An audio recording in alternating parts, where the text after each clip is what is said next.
नमस्कार मित्रांनो, स्वागत आहे तुमचे पुन्हा एकदा फक्त बैलगाडा प्रेमी या यूट्यूब चॅनलवर।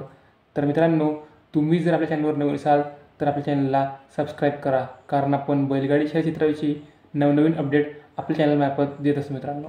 तर मित्रांनो, आपण आजच्या व्हिडिओत आपल्या सर्वांचे लाडके गाडा मालक राहुलभाई पाटील आडवली कल्याण यांचा बिंजोरचा बेदल बादशाह मथुर यांचे आगामी नियोजन काय आहे व स्वर्गवासी रणजित निंबाळकर यांच्या पंचम हिंद केसरी स्पर्धेचे आगामी नियोजन काय आहे।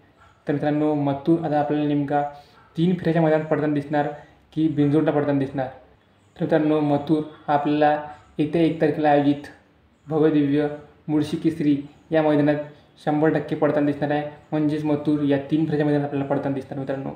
तसेच आता मथुर नक्की बिंजोरला केव्हा पडणार आहे। तर मित्रांनो, हे 3 फेऱ्यात एक मैदान पार पडल्यानंतर कदाचित मथुर हा आपल्याला बिंजोरमध्ये पडताना दिसतो मित्रांनो, कारण आता 3 फेऱ्याचे मैदान गाजून नक्कीच आपला मथुर बिंजोर गाजवेल यात काही शंका नाही मित्रांनो। त्यानंतर प्रश्न आहे तो म्हणजे आपले सर्वांचे लाडके स्वर्गवासी रणजित निंबाळकर यांचा पंचम हिंद केसरी सर्जा। तर मित्रांनो, सर्जा या मुळशी केसरी मैदानात येणार की नाही।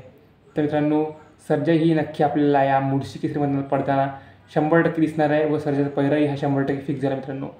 त्यामुळे सर्जा आणि मथुर हे दोन्ही नंदी आपल्याला 100% येत्या 1 तारखेला आयोजित भव्य दिव्य मुळशी केसरी या मैदानात 100% पडताना दिसणार मित्रांनो। तर मित्रांनो, ही अपडेट तुम्हाला कशी वाटली ते मला कमेंटमध्ये कळवा। व्हिडिओ लाईक करा आणि असेच नवनवीन अपडेट तुमच्यापर्यंत सर्वप्रथम पोहोचण्यासाठी आपल्या चॅनलला नक्की सबस्क्राईब करा। धन्यवाद मित्रांनो।